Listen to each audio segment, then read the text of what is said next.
of the hidden references were you able to uncover in Spider-Man No Way Home? It's time to test your skills in the alternate reality Easter egg hunt. From the crowd we hear, "You're just a kid?" calling back to Spider-Man 2 when Tobey's identity is also revealed after stopping the train, and one of the civilians he saves says, "He's just a kid." Peter and MJ swing past a Rogers the Musical ad, the Broadway musical Clint Barton attends in the Hawkeye series. MJ, I'm so sorry, but I can't see anything.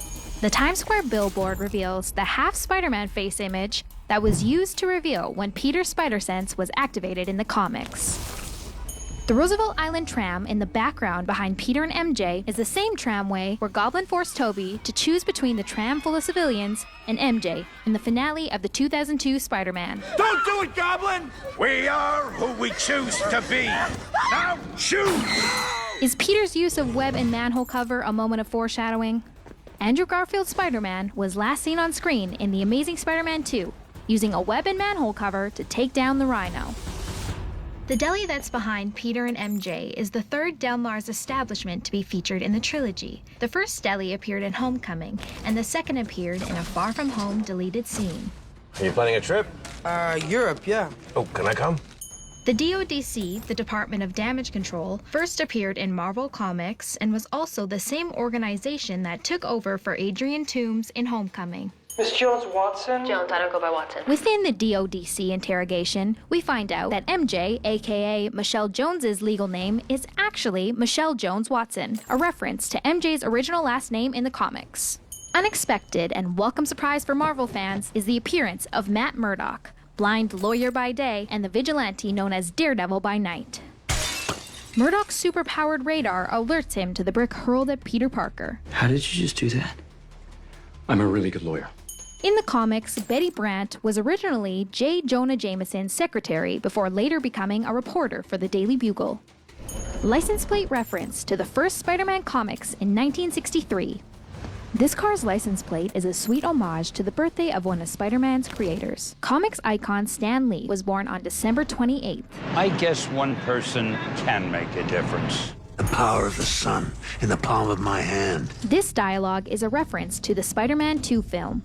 The power of the sun in the palm of my hand. MJ discovers Strange's secret to the perfect goatee in the workshop basement. That feels weird, but I'll allow it. Feast is the homeless shelter May worked at in the comics and later in the wildly popular Spider-Man video game. This image of Peter in the Strange cape is similar to the zombie hunter Spider-Man in the cape from Marvel's What If. I just had a fight with Doctor Strange and I totally won. What? Look, I stole his ring thing. The purple hoodie Norman wears is a callback to the look of the comics with Norman in a purple hood.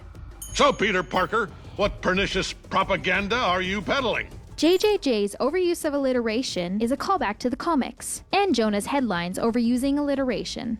The power is different. I like it. Electro's powers mimic the Yellow Star mask the character originally wore in the comics. You help a lot of poor people. I just thought you was gonna be black. Is Electro's wish for a black Spider-Man a nod to Marvel's other wildly popular Spider-Man, Miles Morales? Looking closely at the silhouettes of the beings about to break through into our reality, we see a silhouette carrying a spear, which appears to be Spider-Man Rogue Kraven the Hunter. This looks like the Rogue with the deadly stinging tail, Scorpion. And last but not least, this image looks like the obscure but fan favorite six-armed Spider-Man.